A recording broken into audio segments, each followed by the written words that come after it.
We're going to bring somebody in who knows a thing or two about helter-skelter politics on the left. Well, he's been doing this a long time. Yes, he has, and he's certainly not to say that he's old, because he's not old, but I'm just saying he has been in this industry for a while. Sam Seder is the host of the Majority Report. He has been involved in politics for quite some time, and everybody knows who he is. Yeah, well, not everybody. Everybody on our show knows who Sam Seder is. And you know, one thing I will say, Sam, is I first want to thank you. You know, when Jen ran for Congress in 2020, you were one of only a handful of people that, right out of the box, brought her on the show, no questions asked, didn't care about how big a platform she had or if it was worth your time. And so the fact that you saw something in Jen right away meant a lot to me, meant a lot to a lot of people, and it really helped our campaign. I just want to thank you for that. Oh, well, I mean, my pleasure. I appreciate, you know, I'm very much pro primarying Democrats, particularly Democrats that are bad. But in general, I think primarying Democrats is a good idea. But let me just correct one thing. I am old. You are not old. I don't think you're older than me. I am older than you. Yeah. By how much, Sam? At least 4 years. Oh my God, 4 years. Wow. Shit. You need a cane, man. I mean, I do. Yeah. So I really appreciate you coming on. I mean, you know what? We don't want to spend our time talking about infighting. We're wanting to set an example of what of what people are not doing. So we're going to set the example better. We're about building bridges, building coalitions, working with people that are on our mission. And I just think this is really important. And lately it's become extremely toxic. Everywhere. It's just so toxic. And I just want to know, like, what your experience has been like in the recent months. We don't even have to go back as far as to force the vote. I mean, just recently, like with what's going on the left, and you know, how do you feel about that? And, you know, what are your thoughts? I mean, I don't shy away from this kind of stuff.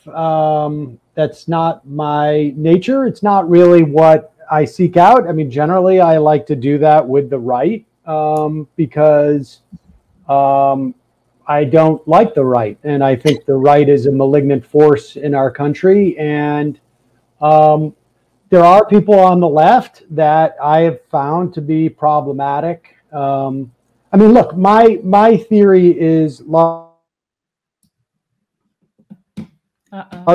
you know, let the flowers bloom. I don't have, you know, you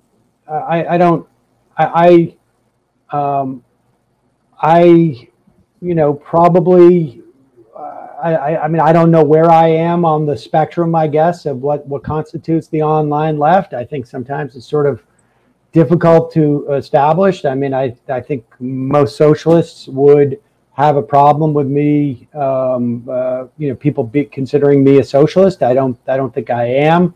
I'm probably like I guess a sock dem, but I don't tend to really sort of contemplate that stuff. But regardless, I have a very strong appreciation for, you know, communists, and full-on socialists and sock dems, and I am a little bit less charitable with, you know, sort of some liberals, but I think some liberals are good, but I generally reserve my ire, to the extent that I have any, towards the left, on people who I see as wreckers, and so that has really been the, you know, what I will, you know, I continue to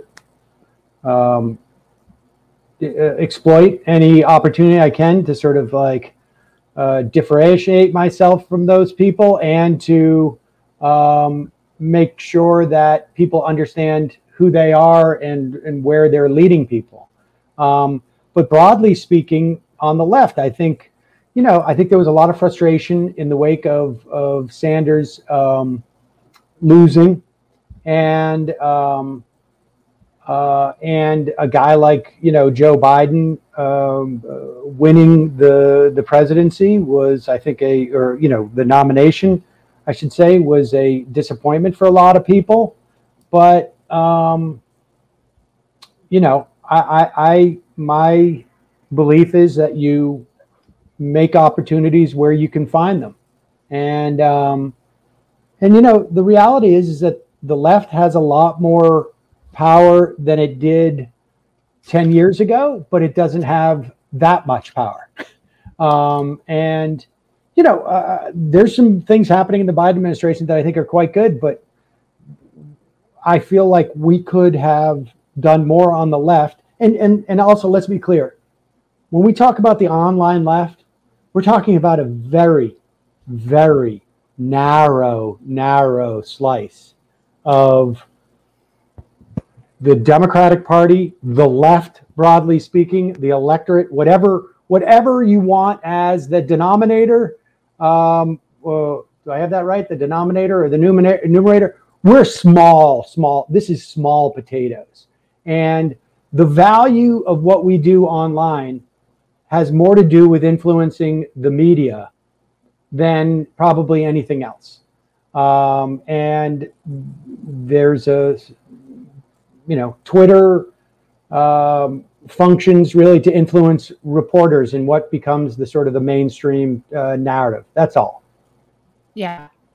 Speaking with SEDER, the Majority Report, you know, I think a great place to go is, you know, you talk about the fact that the left doesn't have a lot of infrastructural power right now, but I would actually beg to differ in New York. I actually think that while there are a lot of things to criticize AOC about, what I think she has done with her victory over Crowley was completely transform the dynamic for leftist candidates in New York City. You saw that, aside from, of course, Eric Adams, unfortunately, winning the mayoral race, a lot of strong left candidates, a lot of well, no, I'm talking about at the city council. There were a lot of candidates who ended up winning, and of course, the next one, India Walton winning the mayor of Buffalo. I think that that's huge.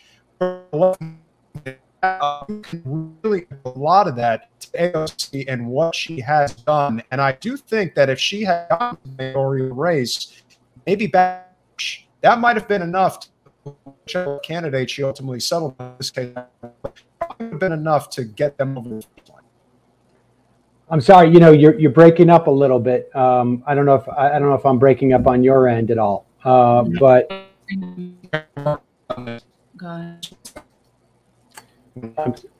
am I freezing? I honestly can't. No,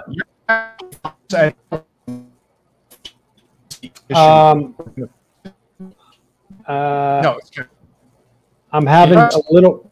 Yeah, it's breaking up a little bit, but I mean, I think you were talking about New York, and as far as I could tell, maybe the city council votes, and yes, I think, you know, Adams was unfortunate, and you know, there was a lot of things I think that went into that, but yeah, no, I think the left in the context of New York State, and you know, is building, and you know, just the Cynthia Nixon run, I think, has paid dividends that one couldn't have imagined, you know, at the time, in terms of like breaking the IDC, and which is for people not in New York, was a caucus of ostensibly Democrats who were caucusing with the Republicans, and basically making it, you know, so that what's his face, Andrew Cuomo didn't have to sign any progressive legislation.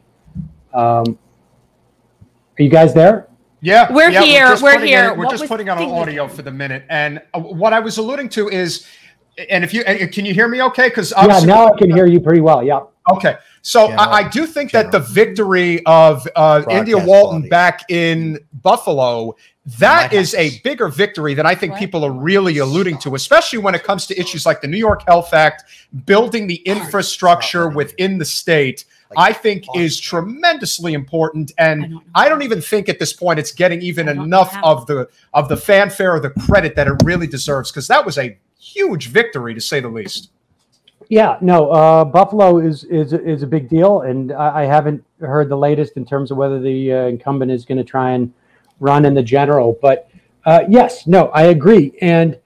But I will say, like, for instance, what I found really frustrating was there was an opportunity in New York to push for a Medicare for all style program in New York, and it was as if the force of the vote stuff just made engaging in that fight so toxic that nobody was there. And I mean, look, the leadership of the Democratic Party right now is just not interested in anything remotely close to Medicare for all.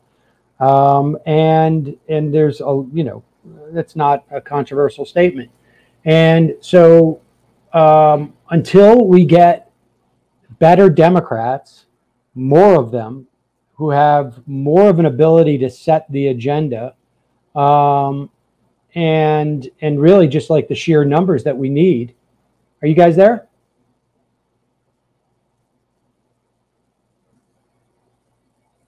Are you there? Hi, we're here. So we're trying. So I think I'm gonna pull us back in. You tell me how's everything coming in, guys? Because we've got 2 bars. It seems like we're okay with our connection. We're just trying to do the best we can. So how's it? Does it look okay? Right now, it's good for me. Okay. All right. So if it flickers at all, we'll drop the video. So it may just be a question with the connection here. But yes, and I agree that these types of victories, and I think it speaks to the reason why so many people are just willing to kind of just drop the fight within the Democratic Party. Let's just move to a third party, which is virtually impossible because of the infrastructural limitations that are already in place. And they want something now. People don't want to wait. And I think that was the whole consensus behind, the force the vote. It's like, well, when do we actually do something? When do we actually, stop just talking online and actually, put forth some action? And I do, and Jen and I both give a lot of credit, to the organizers of this Medicare for All March. We're actually going to be doing a summit on Thursday, just highlighting a lot of the different components of Medicare for All.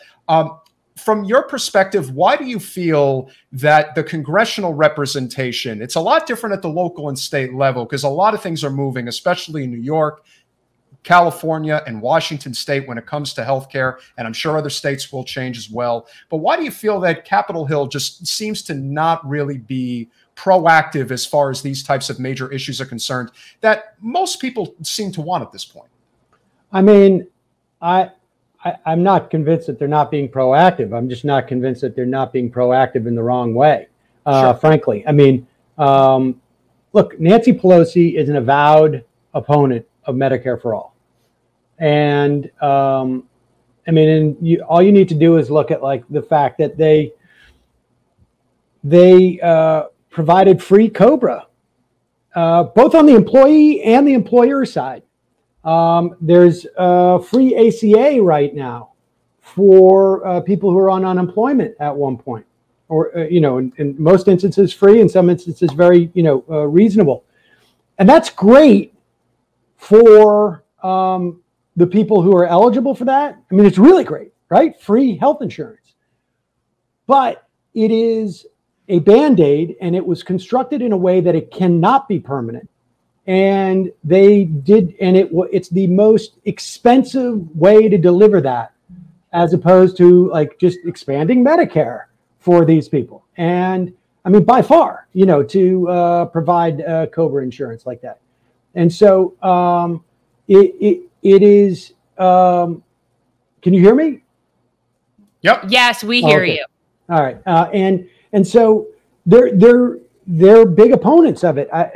Why? I mean, I presume it's a function of like ideology and donors. I mean, I think it's really the healthcare providers, to be honest with you, as opposed to the insurance companies. I don't think the insurance companies are as that. I just don't think that it's as. I don't think they're as big of a force as like the hospital conglomerates and providers and doctors, but.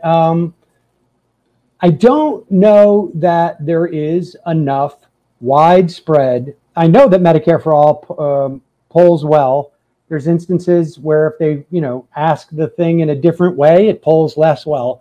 But sometimes it's really not just a question of how well it polls, but the level of intensity of those people who are in favor of something. I mean, for instance, if you look at like, gun control, what is it? It polls at 80%. But when you ask people like, what number priority is it for you when you go and vote, for people who are pro gun control, it's like down like around 7 or 8.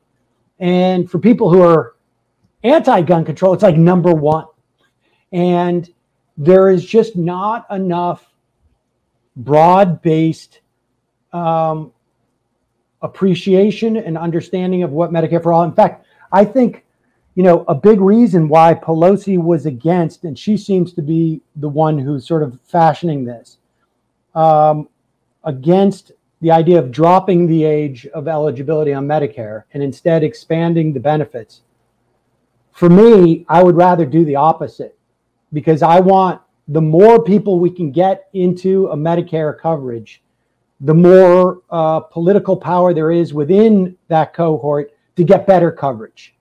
And the more people you get in, the more people you get in. I mean, you drop the age to 60 and you're pretty much at a point where half the country is on some form of government, either single payer or actually administered healthcare between the VA, Medicaid, and Medicare. And Medicaid includes, S-chip. And so then the concept of like, jumping over to a single payer becomes less radical and less scary and more adoptable.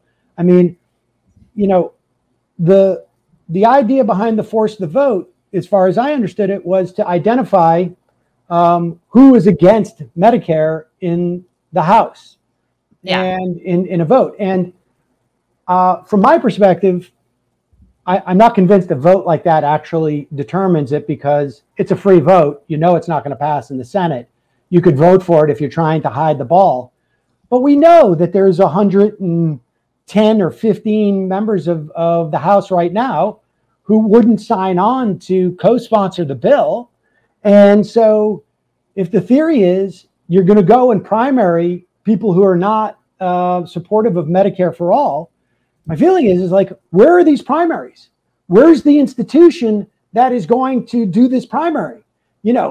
Justice Democrats has been the only organization that has like done that with any modicum of success. They have a very narrow strategy right now. One, I think that is, proven smart. You don't need as many resources, where if you win a primary, you automatically have won the general, more or less, right? And but if the idea was to identify who the enemies of Medicare for all are, well, it's pretty easy to come up with a list of at least 110 people. And I don't see the organization that has been built to primary those people that ostensibly would have come if they had a vote about it. So in other words, you could call them out, but you're not going to do anything with that information. Well, you could call out a bunch of people right now, today, and we know who they are. I mean, and, you may be off by 10 or 20 or 30 people, but okay. I mean, primary them. Like, where's the organization? Like, I think, online we get the only tool that we have largely is like a message, right?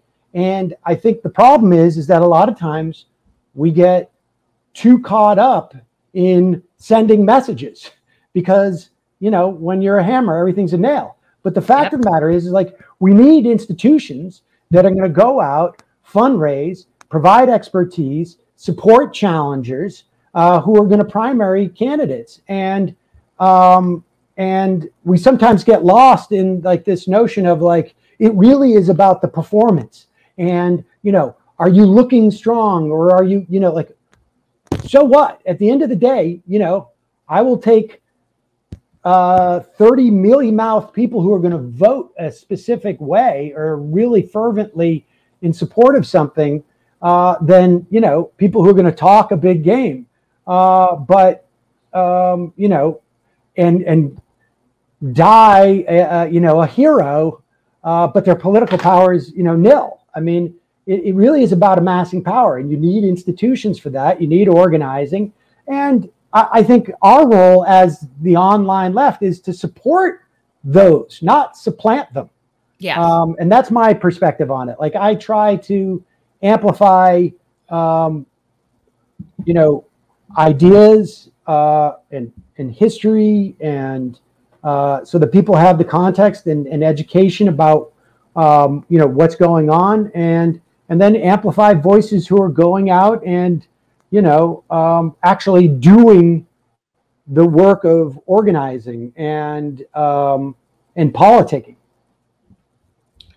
Sam, how big of an impact do you think Nina's victory would mean if she is able to get to Capitol Hill? I really think that she is the leader, the heir apparent, if you will, of Bernie's movement. And I think that she is the type of person who could corral the growing progressive base within Congress. I think they really need a leader. I don't think there is one right now, but I think Nina is that person. How do you feel about that? I mean, I think it's a pickup and of a key vote. And I think she's a very strong voice, and I think she very well may be that person to pick up the mantle. I think that it's easy to expect too much of one person coming in, being a congressperson for 2 years, having no seniority, having no relationships, having, it takes time to build a base, and within the caucus. And so I think it's easy to have too much expectations, but she's going to be another vote. And, when you start to get around like 10, 12 votes, if you're able to fundraise too, and begin to build relationships. Like, I mean, I think that's like clearly AOC, I think at one point made the determination that like she can't get stuff done by just having an outside game. And she's probably right. Look, it hasn't happened yet, so I don't want to make this assumption. But if they do manage to pass a $3.5 trillion bill, infrastructure bill, and the $500 billion, so-called bipartisan one, and we have universal pre-K, and we have paid sick leave, and we have $400 billion for elder care, and we have 5 years out of child tax credit payments, which are just basically UBI for people with kids. Free community college. I mean, these are big, big victories, and they are going to happen if it happens, because Bernie Sanders is the chair of the budget committee, and he saw what was happening with the bipartisan thing. And they said, $1 trillion, and he came out with $6 trillion, which everybody knew he wasn't going to get. But he basically made it possible for Mark Warner to walk out of that room, who is, basically a blue dog, and say, like, we got it down to $3.5 trillion. I mean, this is, that kind of spending and the relationship between the government and people, like where, like, I expect to get a $300 check because I got a kid, or I'm, UPK, or, I mean, that's a big, big deal. And I'm convinced that, the way you get to Medicare for all is you keep having victories like this that keep pushing and signal and do two things. One, it shows sort of politicians who are in the middle, who just want to survive, that like, wait a second, there isn't a price to pay if I do this. And there's actually some benefit to it. And then it also, I think, creates more expectations amongst the people, like, of our country, who for the past 30 or 40 years bought into the idea that government's the problem, not the solution. And making that change in people's minds is, I think, will have, I will pay big dividends, I think. I agree 1,000%. I mean, we've been watching this the whole time. We've been involved in this sort of battle between the people that are trying to work within the system and the people that think they just want to burn it all down and start over. And, you know, my thought is we kind of need both. We need both. We need people working on the inside. But the problem arises, I think, when the people on the outside criticize the people on the inside and think they should be playing the game the same way and not recognizing that those are two sort of different paths that are being taken. And I think that they're two different roles. Important. Two different roles. And you know, I think like there is value in pressuring these people, but I also think that like you can do damage. You can do, you know, I mean, they've built a very big rift. They've created a very big rift that I find to be an impediment to progress.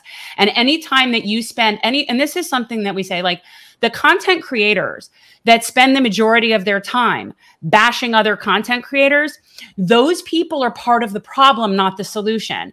And I don't care whether you agree with people or whether somebody even says something you might think is fascist. I really don't care. Stay in your lane, do what you're doing, and be the other message. Like, I'm just so tired of the infighting. It is so counterproductive. Yeah, I mean, you know, like I say, I largely agree with you. I mean, I think there are some very narrow circumstances where I don't follow that concept because I think at some points you're doing a disservice to the movement. Like you're leading people down a path. Like for instance, as an example, I mean, like, look, I go after Crowder because I know that there are a lot of like 15-year-olds, 16-year-olds, 17-year-olds. They tend to be guys, boys. And I'm trying to sort of like, you know, the funny thing about Crowder is that he thought, you know, he refused to engage with me because he thought I was trying to build my channel, or at least that's what he claims. I'm trying to ruin his. I'm not trying to build mine. Honestly, I'm not. I'm honestly trying to go in there. Like, look, I have my membership. I have my, you know, like I do a cartoon on TV. Like, I don't need. If I wanted to be famous, I would have stayed in show business. But I want to go in and I want to ruin. I want his audience. I'm not going to get all of it. I'm not even going to get 80%, you know, but if I can get 10, 15% to sort of go like, hey, wait a second, I'm not sure I buy into this anymore. Or why is Crowder afraid to engage?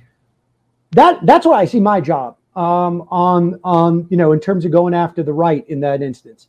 It's funny because you go after them. Like for me, my thought is I will go on any show and talk to anybody if I feel like it will help progress in some way. I got a lot of crap for going on Tim Pool's show. But in the meantime, I reached a whole other audience of people with a message. I'm consistent with my message. And now a whole other audience of people saw that. And I actually got approached by a young guy down here who came up to me and said, hey, I saw you on Tim Pool. And now he follows our show.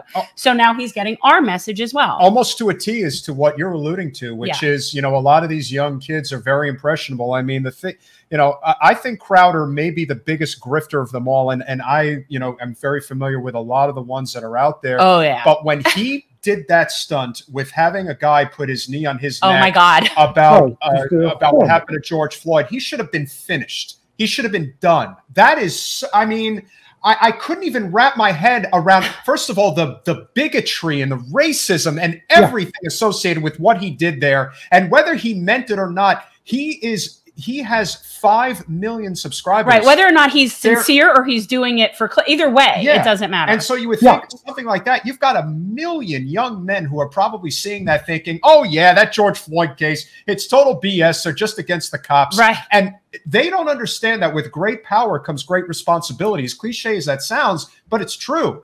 And that's why going after somebody like Crowder is absolutely necessary. Oh, yeah. I think he's a horrible.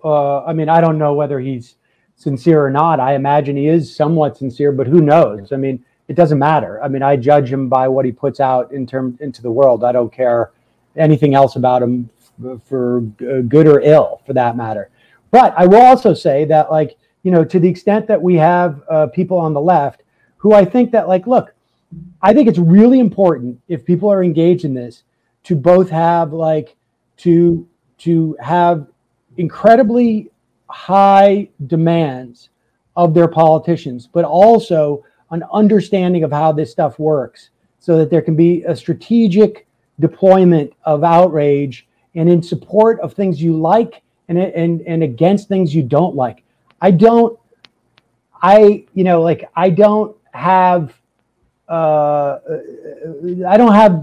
know, there's no politicians that are my heroes. I don't have any particular affinity to the Democratic Party. It is, of the two buses that are leaving the station, it is the one that is most likely to get me closer to my destination than the Republican Party. I'm all for third party challenges on a more local level and even in Congress. Like, you know, like I've been very frustrated for 20 years that the Green Party has not, like, you know, how hard would it be to focus, to isolate 6 seats in the House that are, like, susceptible to a Green Party challenge? They don't necessarily even have to be Democratic seats. And you come in there and you're a block that is beholden to no one. You're not getting those resources anyways. Like that, you know, one senator, you know, a Green Party senator, like, you know, but they engage in performative stuff that I think is not terribly helpful to the issue set. Like, you know, I've been following the Green Party for 25 years. They have less elected leaders than they did 25 years ago. I just think they're so niche. And I think even their name is niche. And I think that they will not and cannot appeal to a broad enough range of people that it would make them a significant enough challenge. And, like, we're very firm in this idea that any successful third party is going to have to be a labor party in this country. And it's going to have to be driven by labor. And that is the one thing that can unify enough people to make a substantial enough third party. Because green is just too, there are so many working class people that are on our side with so many of these economic issues, but they're not going to go green. Like, to them, that's like a bunch of hippies. Well, I mean, putting aside the specifics of the Green Party, I mentioned them because they're the most prominent third party that is associated with the left. I mean, I am very skeptical about, you know, a national third party. I just am. I think, like, it's conceivable the Working Families Party in some instances could end up, you know, being that force in certain specific instances.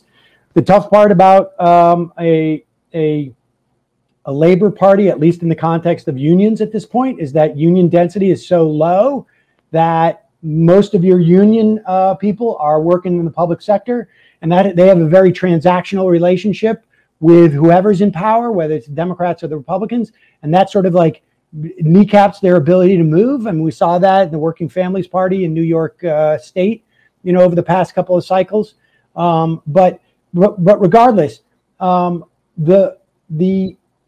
think it is possible for there to be people who are ostensibly on the left who, for whatever reason, end up, like, bringing people, you know, being Pied Pipers and bringing people down a wormhole in which they basically disempower themselves. Like, you know, one of the worst things about Alex Jones in my mind is, like, dudes talking about, you know, the Bilderberg group, where it's like, no, it's just oligarchs. It's just billionaires who have an aligned, you know, they have aligned interests, and he's, like, sort of creating this mystification and obscuring the sort of simple reality of, like, there are political choices that are made. There's no weather machine. There's no, you know, secret society where they're drinking blood. There's just a bunch of very, you know, rich people who want to be rich and don't want other people to be rich, because it's a zero-sum game for them, and that's it. And that's basically it. And I think there are people on the left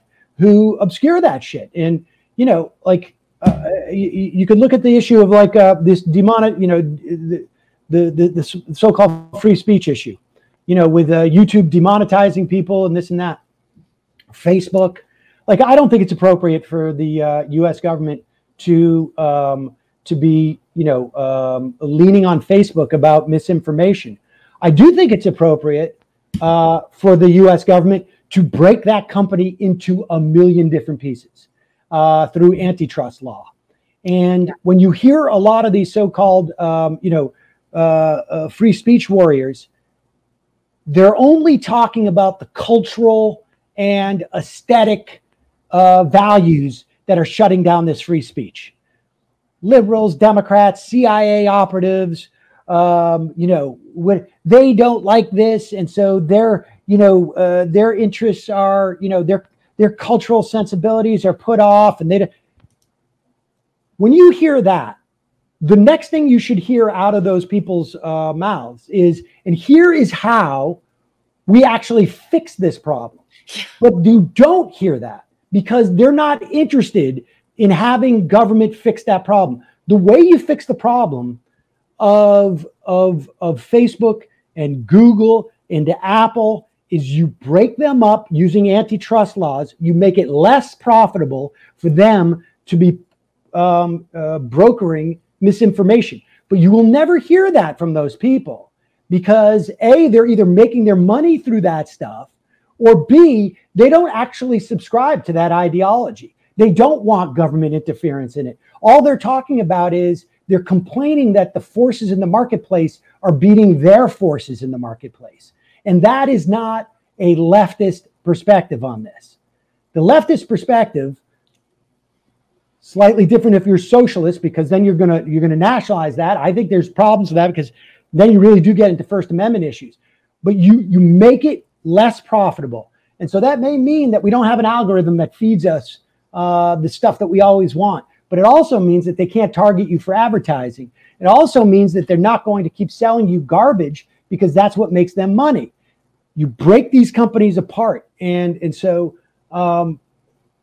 when I hear so-called leftists making these sort of like aesthetic and performative critiques about the cultural values of liberals or Democrats or authoritarian liberals or whatever it is, I'm watching them disempower the left because there are mechanisms that the left can deploy that will deal with these problems of these monopolies.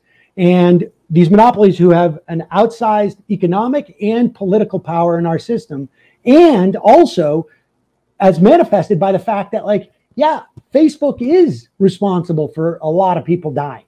No doubt, because the only thing they give a shit about is growth, and they will get it any way they could. If they could put 100, and remember, this was an issue when it was born. My friend, the late Barry Crimmins, was testifying in front of Congress about AOL and basically harboring pedophiles in there because that was part of their business model at the beginning too. These groups were driving it, and they now know, like, that is toxic. We can't get away with that, but this is what we can get away with. And these companies need to be broken up. And anybody who is complaining about that kind of stuff, like censorship and this and that by private companies, who's not talking about disempowering those companies, but rather talking about the dark villains who are behind, pressuring those companies, is full of shit, in my estimation. And I'm going to call that out because it disempowers the left and the tools that we have to really undercut the power of these oligarchs. Who are we talking to right now? You are like on fire. You really, it just goes to show you. We're very suppressed. No, we are an extremely suppressed channel. But I think that speaks to the fact that when it comes to these primary issues like universal health care, like big tech, like the environment, a Green New Deal, when it comes to a living wage, most of us agree on this stuff. It's the petty stuff. It's the things that don't really hold any value. And like you said, this online left stuff is a very small microcosm of what really goes on. It's in fact, if you go out into the real world, do some canvassing like we've done, most people don't even know about this stuff. We really are in a very... Most people don't know who their congressperson is. That's true. Right. That's true. And right. you bring up some great points, like we should be primarying these incumbents. Obviously, it's very difficult because there's a money factor, but I do think that there is a growing infrastructure here. And so I think that's a great segue to what's going on right now. Right after our segment, we are actually going to be having on Gustavo Rivera, who's the state senator who introduced the New York Health Act. And I do think that even though we don't have a lot of momentum right now on Capitol Hill, I do think there's a possibility that the U.S. could be like Canada, and that much like they passed it in Saskatchewan first, maybe we pass it in a state that financially can handle a universal system like a New York or a California. And then once it happens, the next thing you know, it's going to literally, it will spread like wildfire. It's like that communist domino thing. Yeah.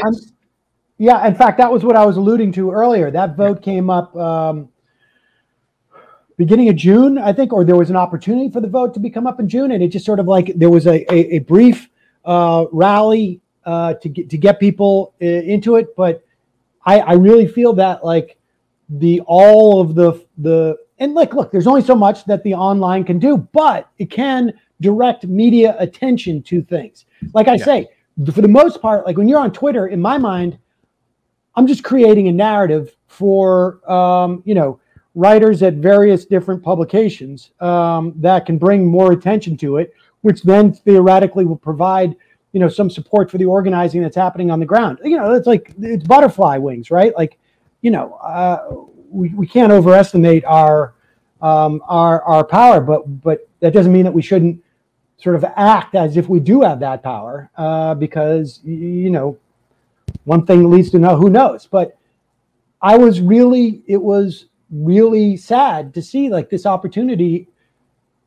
potentially there in New York and not enough focus on it. And I think to a certain extent, the whole sort of wake of Force the Vote. I mean, think about like the idea that we're talking about this 7 months later, when there was never really like, nothing happened on any level. I'm convinced that there was no end, like I say, we know who those 110 people are. We may be off by 15 or 20, but okay, primary those 110. You can be sure of those. They don't support it. But the Democrats do not like to be primaried.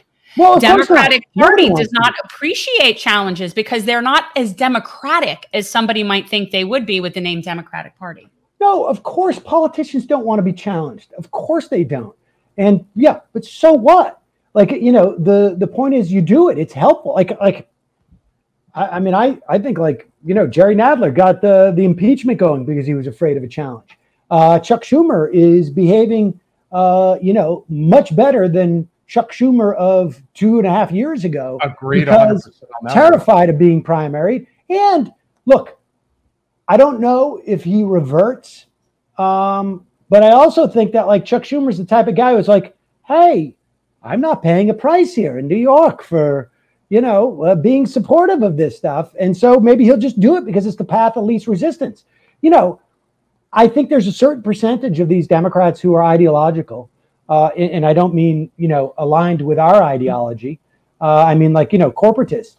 But I also think there's a big chunk of them who are just like, I'm just a politician and I just want to keep being a senator or a congressperson. They just want to keep winning their seat. They just want to sit on their throne. It's a good job. And if it's easier for me to be, in favor of Medicare for all, to keep this seat, all right, like whatever. And I think like, it's important to be clear-eyed about that desire.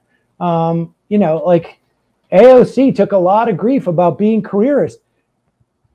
Like AOC tomorrow could walk away from that job and be as famous and significantly better paid. So I think like, then you got to move to the next sort of iteration of like, she's trying to figure this out. She may be making mistakes. She may not be, but like the intent, I think is pretty clear as to what she's doing. She may not have the same politics as different people. Like, she may not be, full on decommodify everything. And I think that's, you know, if that's what you want, that's a valid critique of her. But I think that, like, we have a nascent, and, you know, maybe part of this is a perspective that I am old. And, like, I do remember what it was like in 2002 and 2003 and 4 and 5 and 6 and 7 and 8, for that matter, and through the Obama administration. And I can tell you that, like,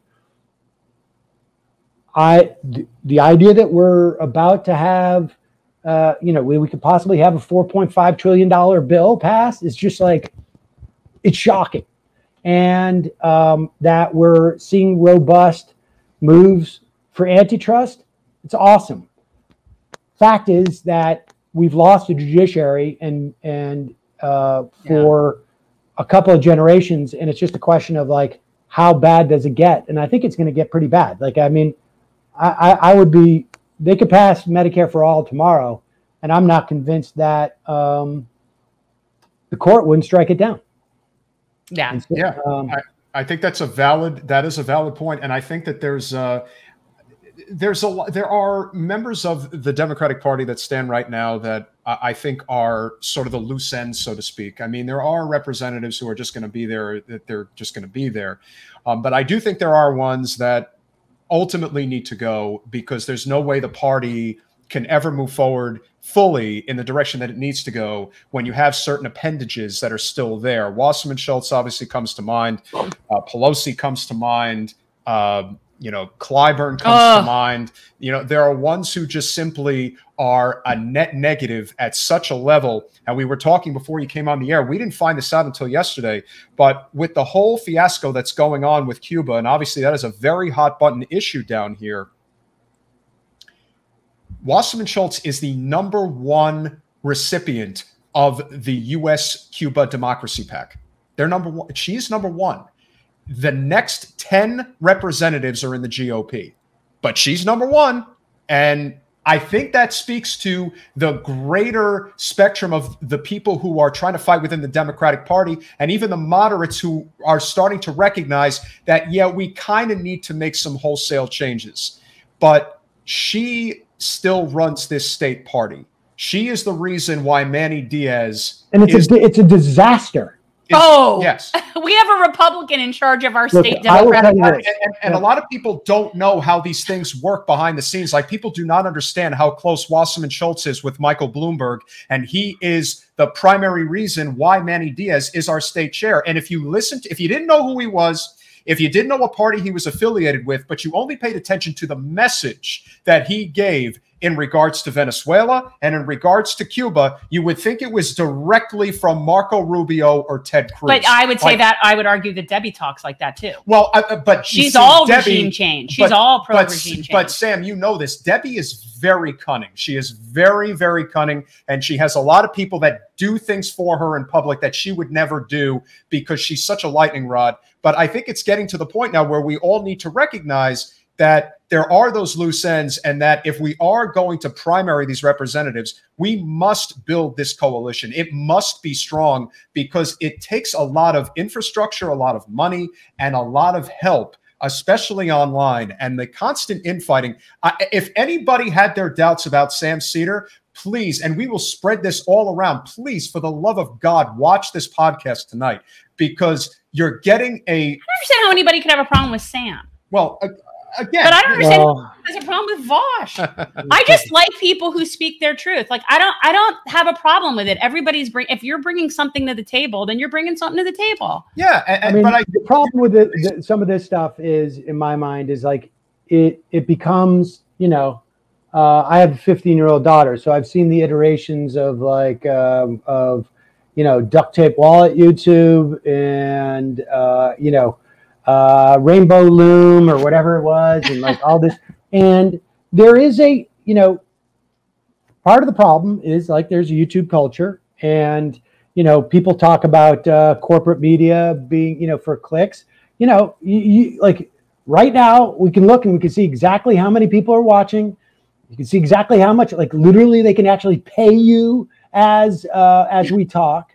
And, you know, human beings, they follow the feedback, and they'll go to where they're getting clicks and they're getting,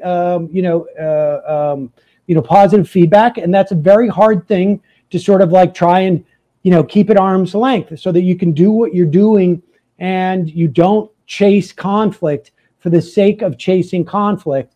And, frankly, from my perspective, I very little of this, is like, none of this for me is really terribly personal. I don't give a shit one way or the other, frankly. If I think things are damaging to, my political project, which, I think I've articulated, then I will do what I can to sort of mitigate that. But like, yeah, I mean, part of the reason why I had you on was because Debbie Wasserman Schultz, in my mind, has to go. And if a can of peas, had the signatures and was going to run, and there was nobody else running, I would interview that can of peas. It would be quiet. Oh well, that's great. I'm glad I'm up there with the can of peas. But that's not my point. I mean, I'm saying like I'll take a flyer on somebody because I know Debbie Wasserman Schultz. You cannot do worse than her in that situation. The irony about her is that, and I don't know that I've ever seen it reported per se, but political reporters have discussed this with me. Obama wanted to get rid of her as the DNC chair. Clinton wanted to get rid of her as the DNC chair. They did not like her or think that she was good, but they didn't want to exert the political capital to get rid of her. They thought it wasn't, relevant enough. And in the end, I think they both learned that they were wrong, that there's an expense in having someone so incredibly incompetent in that position. And, she's got her fiefdom down there, but Democrats, national Democrats know that Florida is a disaster. Like the idea, it's a disaster. Oh, we're the laughing stock. We have whole segments on Florida. How about this, Sam? Here's a little something that only we know about and can give this information to you, and you can share it on your show whenever you like. The Broward County DEC, which is the Broward Democratic Electoral Committee, they have not made quorum in over 4 years. Wow. In over 4 years. But how important is Broward County? Yeah. Say that again? He's being sarcastic. How important is Broward? Right? How important is Broward County? It is the third largest Democratic stronghold in the United States in terms of voters. And they cannot get it together here. The only three counties that are up. Yeah. It's not like, look, it's not like we've had a major national election come down to a couple of votes in Florida. I mean, it's not like that's ever happened, or we had hanging chads. We haven't had any problems here. Nothing to see here. I think that there is a real shot that Jen will run again. I think it's much more likely that 24 is going to make a lot of sense. I think a lot of people have electoral fatigue over the past 5 years, especially on the left movement. I think if somebody like Nina does win, I think it'll give it a nice shot in the arm, and then you can start looking ahead. But the truth is, to beat Wasserman Schultz, there are so many moving parts. And if you want to know what we believe is the biggest impediment to Jen being able to beat her, the gentleman's name is Dan Reynolds. He is the head of the Broward County AFL-CIO. And the AFL-CIO in the state of Florida basically controls all the unions. So if you're under this particular hub, this guy is a kingmaker if there ever was one, and he's been at it as long as Debbie's been there. And they are attached at the hip. Oh, he doesn't even give screenings, which are in violation of their own bylaws. Yeah, and it was worse because when Canova ran, he did get a screening. They saw to it that she couldn't even speak to the rank and file because they didn't want them to hear her message because they thought that would really hurt Debbie. And despite all of everything that happened from COVID, the fact that we didn't really raise money until the last few months, we still were able to get 30% of the vote. I do think that there is an opportunity here to get her. But if you're going to do it, you got to do it right. There's a lot of people who run because they want to make a showing. Our attitude is, if you're going to run, you run to win. Right. We need to make sure that we have our ducks in a row, and that if nothing has substantially changed since 20, there's no reason to think you'd get a different outcome. So we're really just pushing our message and working behind the scenes and doing what we're doing in coalition building and getting to the point where we'll have a different outcome. But, you know, you have to be strategic, and we definitely have union issues. And on top of everything else, especially against her, when Cori Bush pulled off, in my opinion, an even bigger upset than AOC did by knocking off Lacey Clay had raised just under $1 million for that seat. When Jen ran against Debbie raised over $2 million. Wow. So to say that the money that she gets, she is as open for business as any representative. Yeah. So it is very difficult. And she's got billionaires behind her, you know, the whole nine. But the point is, we need to continue these conversations. It is so important that, you know, and we're very appreciative. I'm sure that there's no doubt that there are people from your audience who will now discover us that didn't before. You know, we're fighting for the same things. We have to see this in the same light. And what you're doing is immensely important. And even if we don't agree with you 95% of the time, if we agree with you on the significantly primary issues that we're fighting for, that's the most important thing. And I'm sure you would agree with that. Yeah, no, I do agree with that. And, you know, like I say, I am, you know, very much about, you know, 1,000 flowers bloom type of situation, whatever hits. And, you know,